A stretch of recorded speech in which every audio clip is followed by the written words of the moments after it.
할렐루야. 아멘. 오늘은 창세기 37장 말씀을 통하여 꿈꾸게 하시는 하나님이라는 제목으로 은혜를 나누고자 합니다.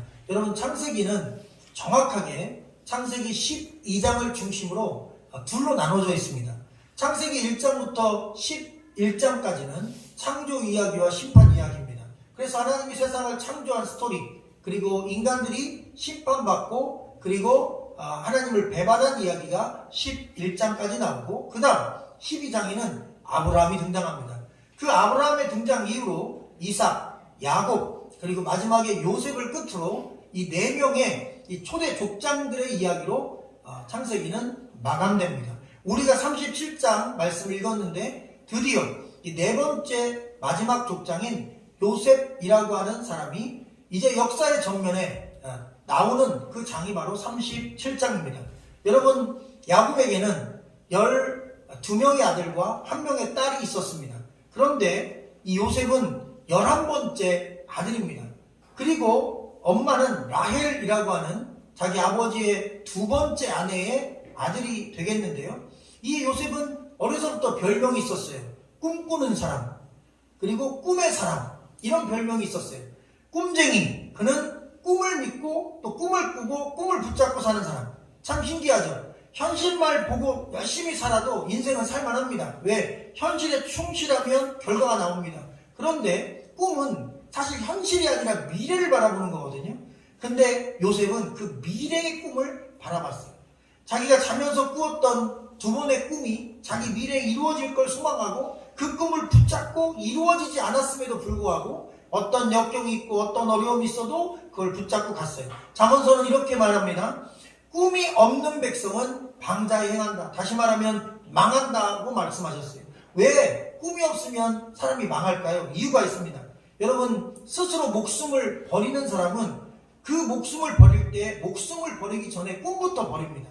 내가 이 정도 어려우면 이제 희망이 없다 생각합니다. 그래서 희망을 버린다고 하는데 사실 희망은요, 앞으로 내가 무언가 원하는 게 있고 또 지금의 현실을 극복할 수 있다는 꿈을 버리는 것입니다. 그래서 여러분, 꿈을 포기하면 목숨도 포기하는 것입니다.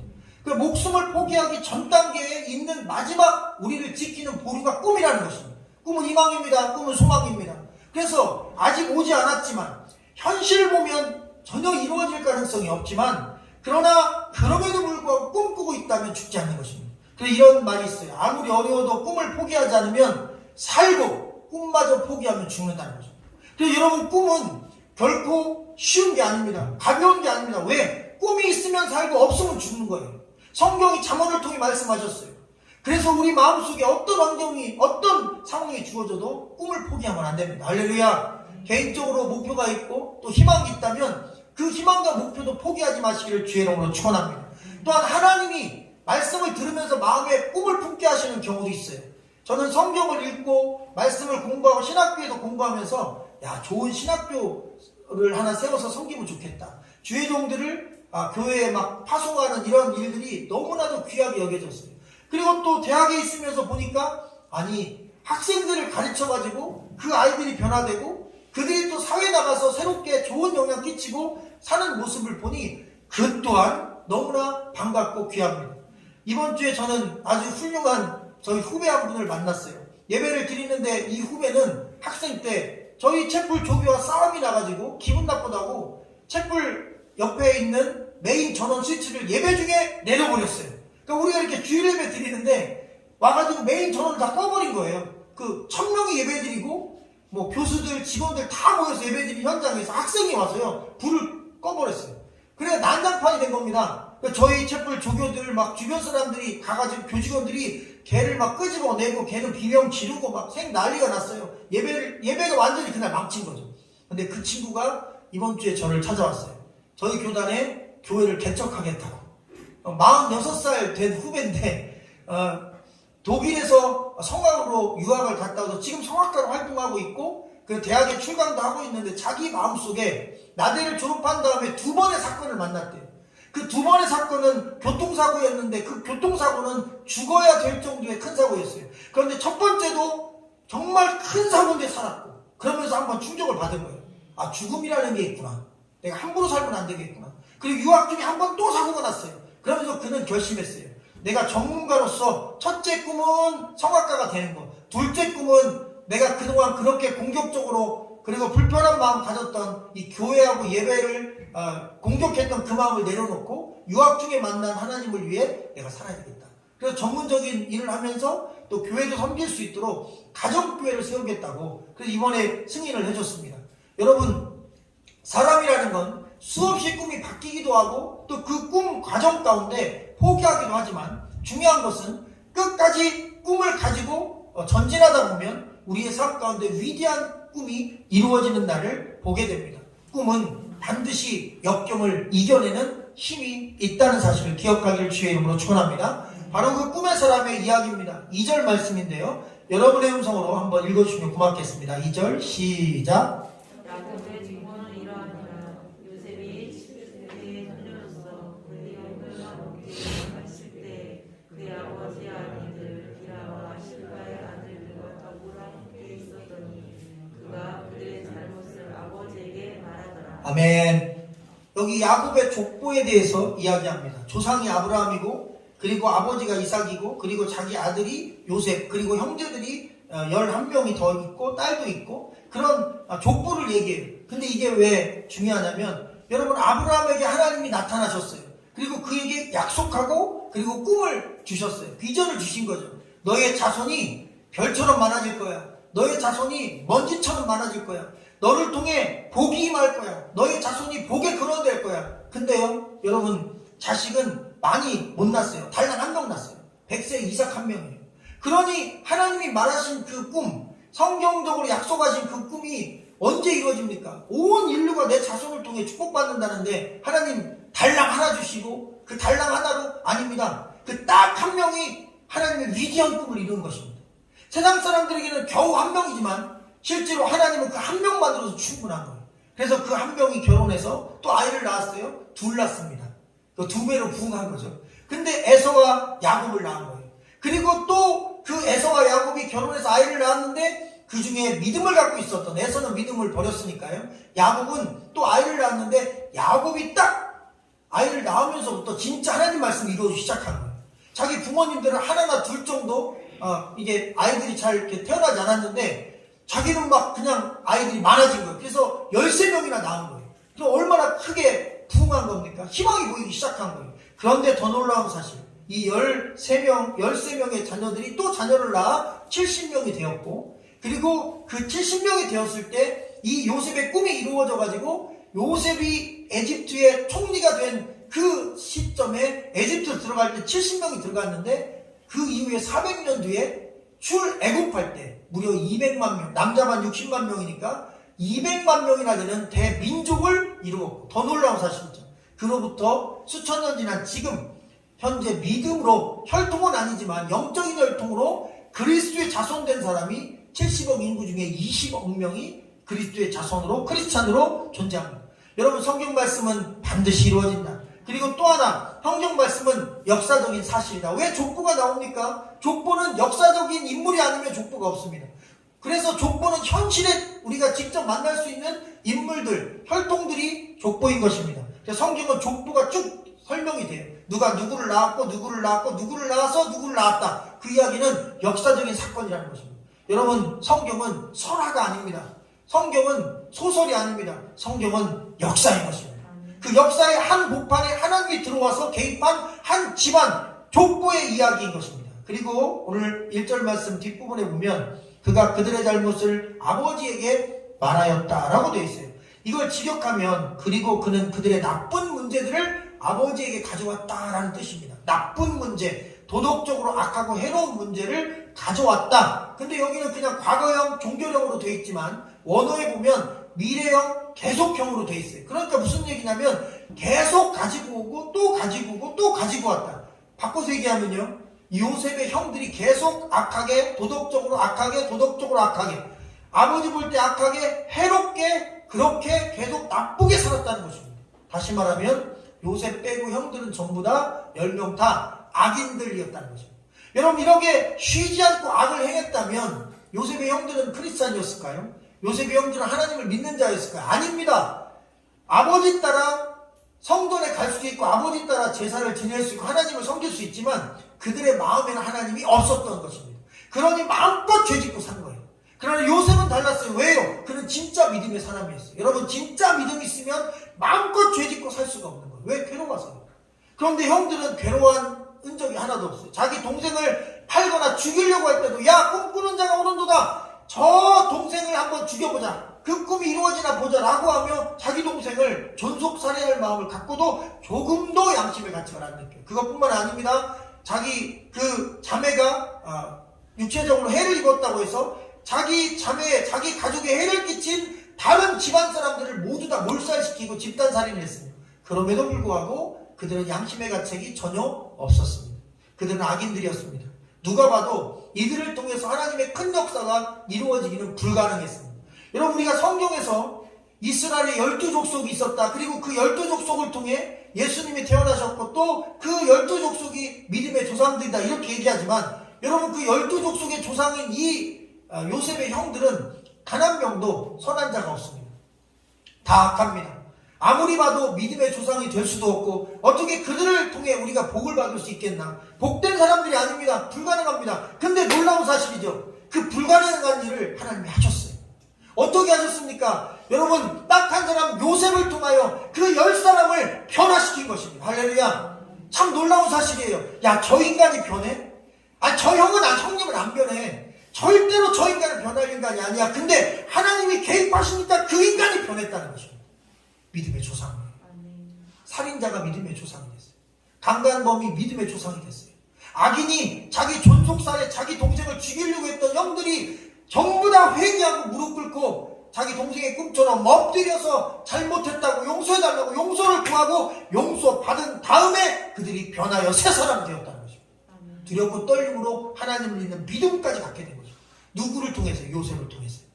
사람들은 얘기합니다. 요셉이 꿈을 이루었다고 부러워합니다. 그래, 너희도 꿈을 가지라고 꿈쟁이가 되라고 그럽니다. 그런데 여러분, 성경의 꿈은 우리 인간이 갖는 꿈과 다릅니다. 성경의 꿈은 꿈 넘어 꿈이고 인간은 그냥 꿈입니다. 나는 무언가 되려고 꿈꿉니다. 대통령이 되고 누가 되고. 아까 우리 주니어들과도 말씀을 잠깐 나눴지만 제가 어렸을 때 저희 반에 대통령만 10명이 넘었습니다. 제 친구들 중에 대통령 된다는 애들이 10명 넘는데 걔들이 다 지금 농사 짓고 있어요.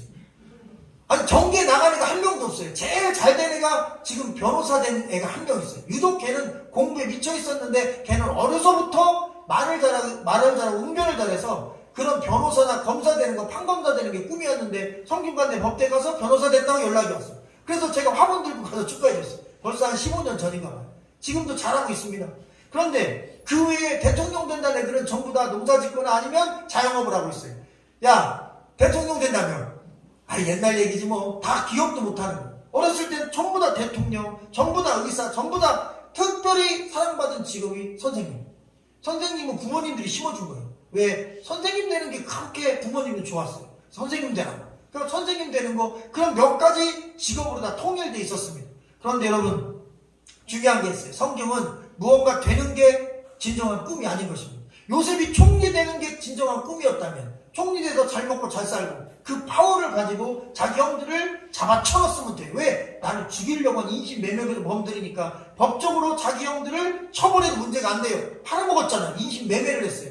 10명 다 죽여도 됩니다. 그런데 여러분, 요셉은 안 거예요. 하나님이 자기에게 꿈을 주신 거, 꿈꾸게 하신 진짜 목적이 내가 총리 되고 부자 되고 내가 성공하는 게 아니라 성경적인 꿈은 나의 성공이 우리 형제들에게도 성공이 되는 것입니다.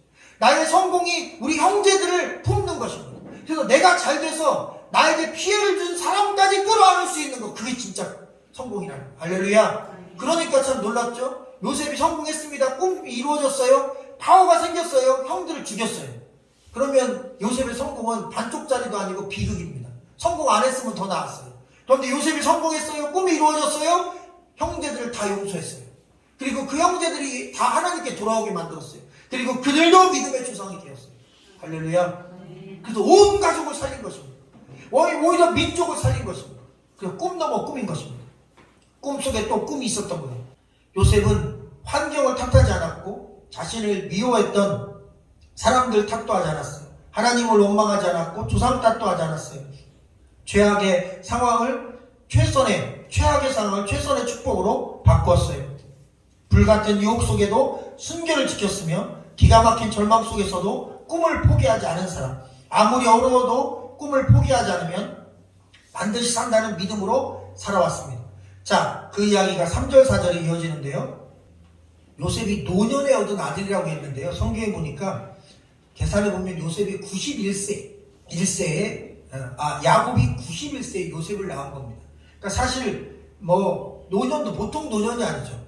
당시에는 200세 가까이 살았지만 야곱은 그렇게 자기 아버지만큼 살지 못했거든요. 그러니까 사실 죽기 한 4, 50년 전에 이 아이를 낳은 거예요. 그래서 91세에 낳았으니 얼마나 예뻐요. 그리고 또 하나는 아내가 4명이 있었지만 그 중에 진짜 사랑한 아내는 라헬 한 명뿐이었어요. 사실 라헬하고만 결혼하고 싶었어요. 그런데 어쩔 수 없이 그 형제 중에 윗사람이 먼저 결혼해야 된다고 해서 레아와 결혼했고, 자기 원하는 그 라헬과 또 결혼했고, 그리고 아이를 낳지 못하는 자기 부인을 위해서 또 나머지 다른 부인들도 얻게 되는 그런 어려움들이 있었습니다. 그러다 보니 많은 아이가 태어났지만 그 중에서도 요셉은 그에게 있어서 목숨과 같이 사랑스러운 아이였고, 또 라헬이 일찍 죽었어요.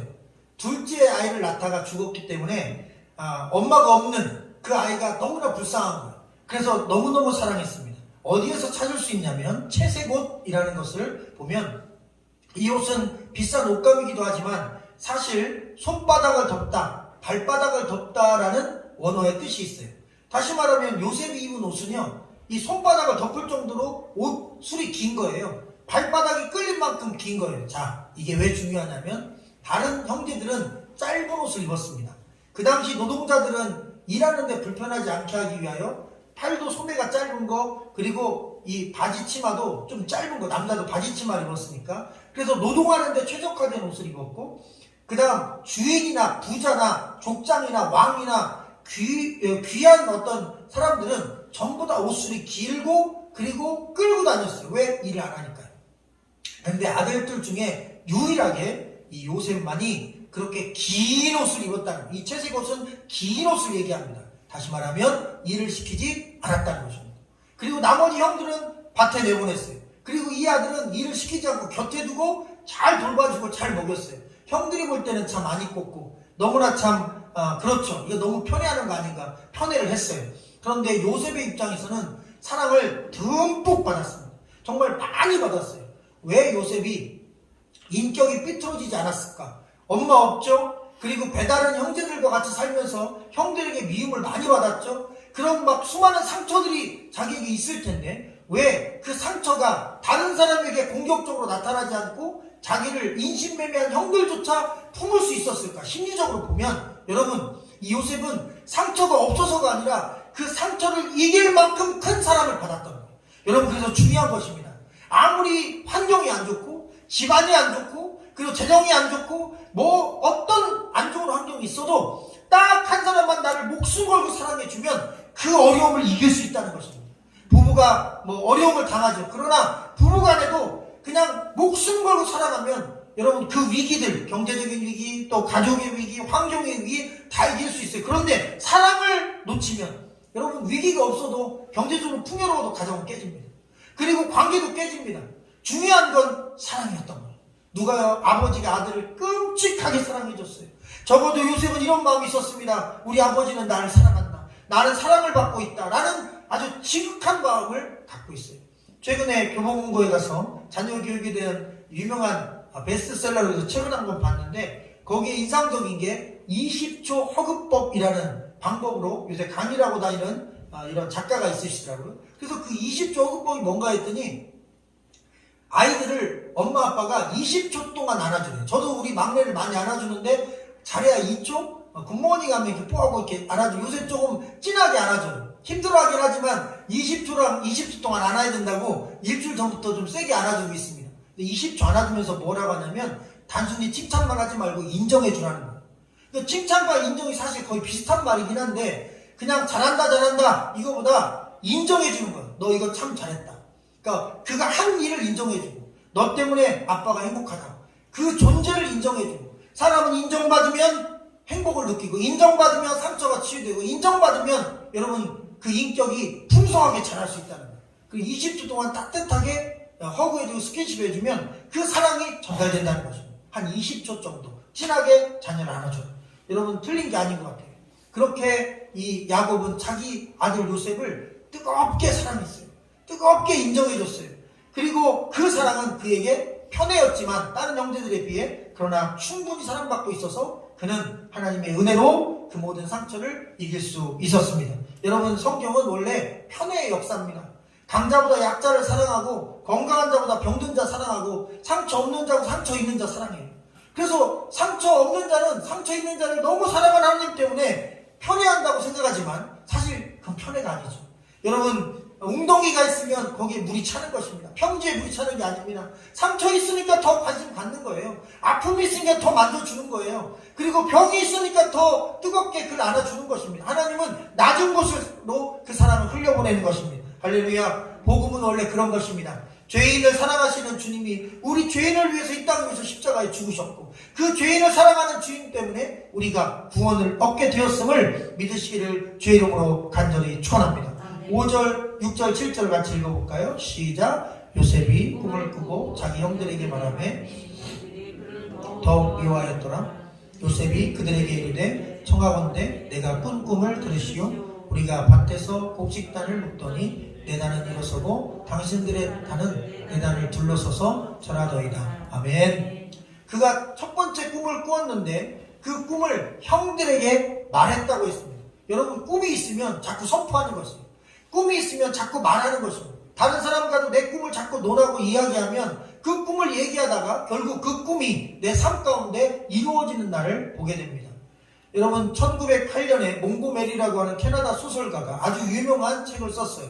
빨간머리 앤이라는 책인데 원제는 이와 좀 다르지만 세계적으로 알려지면서 빨간머리 앤으로 제목을 바꾸어서 지금까지 이 제목으로 알려졌습니다.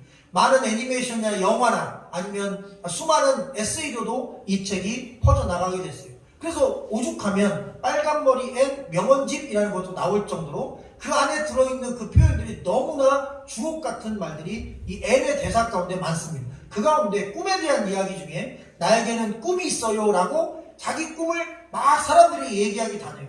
그런데 가까이 있는 분들이 그 앤을 향하여 얘기합니다. 야 너무 기대하지 마. 너무 꿈꾸지 마. 너는 외모도 안 좋지. 부모도 없지. 돈도 없지. 그렇다고 뭐 잘난 것도 크게 없잖아. 그런데 너무 그렇게 큰 꿈을 꾸면 꿈이 크고 기대가 크면 실망도 큰 법이야 라고 그에게 현실적인 조언을 해줍니다. 그때 그녀가 이야기합니다. 저는요 실망하는 것보다 아무것도 기대하지 않는 게 더 나쁘다고 생각합니다. 실망할지라도 저는 기대하며 살고 싶습니다. 그리고 내 꿈은 매일이 바쁘고 힘들어도 절대로 꿈을 잊지 않는 게 내 꿈입니다. 저는 끝까지 꿈꾸며 살겠습니다. 꿈이 없이 사는 것보다 꿈이 이루어지지 않을지라도 날마다 꿈꾸며 사는 삶을 선택하겠습니다. 그리고 날마다 꿈꾸는 거예요. 그의 꿈이 이루어졌냐 안 이루어졌냐 중요하잖아요. 왜 그러냐면 꿈꾸며 사는 삶 자체가 꿈 같은 삶이니까요. 여러분 짐승과 사람이 다른 점이 있습니다. 짐승들은 꿈이 없대요. 심리적으로 확인해 보았다는 거죠. 그런데 인간은 누구나 꿈을 꾼다는 것. 자면서도 꿈을 꾸지만 깨어서도 무언가 미래를 향해 비전을 갖는 것입니다. 그리고 하나님의 말씀은 끊임없이 우리에게 비전을 갖게 해주십니다. 미래 우리가 가족을 위해 무엇을 할지 또 수많은 믿지 않는 자들을 위해 무엇을 할지 나를 통해 무엇을 할지에 대하여 말씀은 끊임없이 우리에게 꿈을 준다는 사실을 기억하기를 주의 이름으로 간절히 축원합니다. 마지막으로 9절로 11절 읽고 말씀 마치겠는데요. 9절, 10절, 11절 시작. 요셉이 다시 꿈을 꾸고 그 형들에게 말하여 이르되 내가 또 꿈을 꾼즉 해와 달과 열한별이 내게 절하도이다 하니라. 그가 그의 꿈을 아버지와 형들에게 말하며 아버지가 그를 꾸짖고 그에게 이르되 내가 꾼 꿈이 무엇이냐. 나와 내 어머니와 내 형들이 참으로 가서 땅에 엎드려 내게 절하겠느냐. 그의 형들은 시기하되 그의 아버지는 그 말을 간직해 두었더라. 아멘. 할렐루야. 여러분 요셉이 꿈을 다시 꾸었다고 그랬어요. 두 번째 꿈을 꿨는데 여러분 꿈의 내용은 다르지만 의미는 똑같았어요. 첫 번째 꿈은 곡식단이 일어나 자기에게 절하는 꿈. 두 번째 꿈은 해와 달과 별들이 자기를 향해서 절하는 꿈. 결국은 자기가 뭔가 지존이 된다는 것입니다. 높은 위치로 성공한다는 것입니다. 그런데 보통 사람과 다르게 이 요셉은 그 꿈이 나만을 위한 꿈이라는 생각을 하지 않았어요. 하나님이 내게 주신 이 꿈은 분명히 나뿐만 아니라 우리를 위한 꿈이라고 생각했어요. 그래서 곡식단 이야기를 보면 우리의 곡식단이 우리가 곡식단을 세울 때 바로 그곳에서 어떤 일이 있었는지 설명하고 있어요. 우리라는 표현들이 나오게 됩니다. 왜 그럴까요? 여러분, 요셉은 나가 아니라 우리가 잘 되는 꿈을 꾸었다는 것입니다. 나를 통해서 우리가 잘 되는 꿈, 나를 통해서 우리가 구원받는 꿈, 나를 통해서 우리 가정이 구원받고 구원받지 못하는 다른 사람들이 주께로 돌아오는 꿈, 그런 꿈을 하나님 내게 주셨다고 그는 믿고 주어진 삶을 살아갔어요. 그런데 놀라운 사실은 그가 그런 꿈을 꾸었기 때문에, 그렇게 꿈을 갖고 살았기 때문에 형들이 미워하고 시기했을 때 그것을 돌파할 수 있었습니다. 형들이 자기를 인신매매해서 노예로 팔려갔을 때 그 긴 13년의 시간을 끝까지 여러분 꿈을 놓지 않고 살았던 거예요. 지하 감옥에 갇혀서 강강 미수범으로 지하 감옥에 억울한 누명을 쓰고 갇혀있을 때 그 수년간의 그 어둠 속에서도 그는 어둠을 느끼지 않고 빛을 느끼며 살았어요. 왜? 꿈이 있었으니까요. 저 넓은 하늘에 반드시 태양이 뜨고 있다는 사실을 그는 믿었습니다. 땅속에 갇혀서 햇빛이 들지 않았지만 그의 영혼에는 따뜻한 소망의 빛이 있었다는 것입니다. 꿈은 여러분 이 세상에 그 어떤 잠금장치도 결박할 수 없는 위대한 힘이 있습니다. 그러니 꿈꾸시기를 주의 이름으로 축원합니다. 개인적인 목표가 있다면 그 목표가 내가 살아있는 동안 반드시 이루어진다는 믿음을 놓지 마시기를 주의 이름으로 축원합니다. 여러분, 믿음 있는 자는 믿음 없는 자보다 훨씬 더 꿈을 이루기가 쉽습니다. 왜? 하나님이 돕기 때문인 것입니다. 그런데 더 위대한 게 있어요. 하나님, 저는 무엇이 될 겁니다. 되고 싶습니다. 되기를 원합니다. 그런데 하나님, 그것을 이루고 나서 내가 그것을 통해 주를 위해서, 우리 가족을 위해서, 우리 이웃을 위해서 이렇게 일하고 싶습니다 라고 고백한다면 그 꿈은 위대한 꿈이 되는 것입니다. 꿈 넘어 꿈이 되는 것입니다. 하나님이 축복할 수밖에 없는 요셉과 같은 그런 꿈이 된다는 사실을 여러분 기억하기를 주의 이름으로 간절히 축원합니다. 요셉이 꿈꿨던 이 37장의 이 말씀의 나이가 17세였다고 2절 말씀에서 공개해주고 있습니다.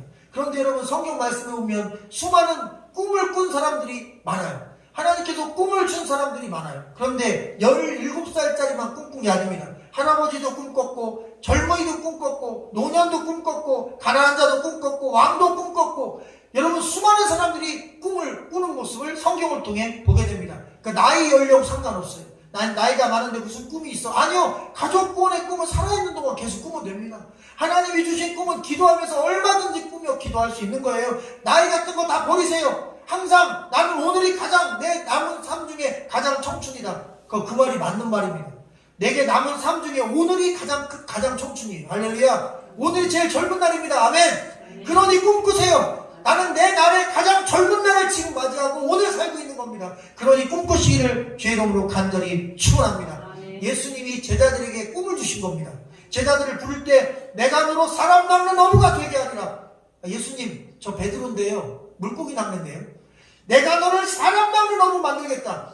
처음에는 그게 무슨 말씀인지 몰랐어요. 그런데 물고기를 그물 내려서 잡던 베드로가 하나님의 말씀의 영적 그물로 하루에 3,000명, 5,000명을 여러분 죄에서 자유함으로, 지옥에서 천국으로, 절망과 자전에서 소망으로, 할렐루야. 마귀 자녀의 하나님 자녀로 여러분 그가 바꾸는 진짜 하나님의 말씀이 이루어진 위대한 사람 낚는 어부가 되지 않습니까? 하나님의 말씀이 지금은 우리에게 꿈을 주십니다. 할렐루야. 주일 예배를 통해 말씀을 묵상하며 우리 마음과 영혼에 깨달음을 주시고 그때마다 우리 마음속에 내가 가진 재능과 부딪혀서 새로운 꿈들이 생겨납니다. 여러분, 우리가 이 세상에 직장은 은퇴가 있지만 꿈은 은퇴도 없습니다. 살아있는 모든 순간이 꿈꾸기를 주의 이름으로 축원합니다.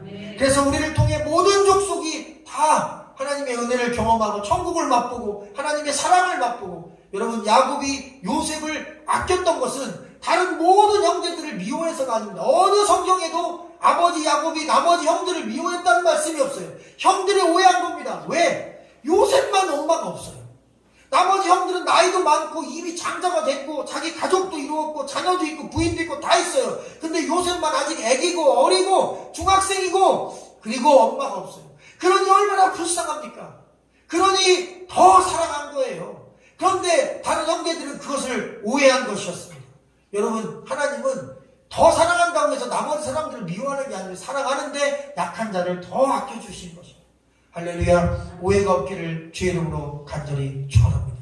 예수님은 인류 구원을 위해 이 땅에 오셨고 그 꿈을 이루기 위해서 십자가를 지셨고 우리를 구원하셨습니다. 주여 나에게도 꿈을 주시옵소서. 나의 개인의 꿈이 아니라 우리의 꿈을 주시옵소서. 우리 가족을 위한 꿈, 또 주변에 있는 많은 인류를 위한 선한 꿈을 내게 주시옵소서.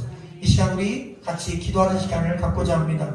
이 시간 오늘 말씀을 생각하며 주여 나에게도 꿈을 주시옵소서. 그리고 꿈을 붙잡고 살게 하여 주시옵소서. 말씀을 들을 때마다 나에게 꿈이 생기게 하여 주시옵소서. 그 꿈을 이루어 주시고 우리를 통해 큰 역사 이루어 주옵소서. 우리 같이 합심해서 잠시 동안만 기도하겠습니다.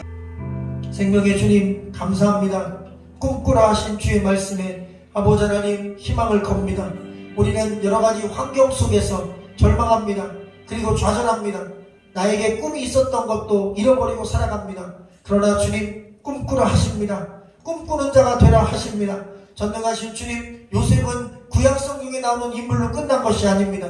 신약의 새로운 요셉들에게 주님 말씀하셨습니다. 물고기 잡는 자에게 사람 잡는 어부 되라 하셨습니다. 돈을 만지고 세금을 계산하는 세리들에게 사람 낚는 어부가 되라 부르셨습니다. 너를 통해 너의 가족을, 그리고 너를 통해 너의 많은 주변 사람들이 하나님의 나라를 꿈꾸게 하라 말씀하셨습니다. 전능하신 주님, 우리 성도들이 꿈을 꾸게 하여 주시옵소서. 자신의 비전이 꿈이 이루어진 날을 보게 하여 주시옵소서. 나의 꿈뿐만 아니라 꿈 넘어 꿈을 꾸게 하여 주셔서 나의 꿈이 이루어진 그날 나를 통해 가족들이 그 꿈 안에서 행복을 누리고 또 나의 꿈이 이루어진 그 자리에서 주변의 많은 사람들이 하나님의 나라를 발견하게 되는 진정한 꿈, 위대한 꿈, 하나님이 허락하시는 꿈이 우리 모든 성도들의 심령 속에 넘쳐나게 하옵소서. 절망적인 소식들이 들려옵니다. 많은 사람들이 사건 사고로 생명을 잃는 안타까운 일들이 벌어집니다. 사람은 언제 태어나 언제 죽을지 아무도 알 수 없지만 또 스스로 목숨을 버리는 일도 참 많습니다. 절망적인 시대, 어둠의 시대입니다. 그럴수록 더 꿈꾸기 원합니다. 소망을 품기 원합니다. 그리고 아버지 주어진 삶을 힘차게 아버지 의지하며 주님 믿으며 살아가기를 원합니다. 주님 우리 모든 성도들에게 꿈을 주시옵소서. 꿈꾸게 하여 주시옵소서. 그 꿈을 이루어 주시옵소서. 예수 그리스도 이름으로 감사하며 간절히 기도하옵나이다. 아멘.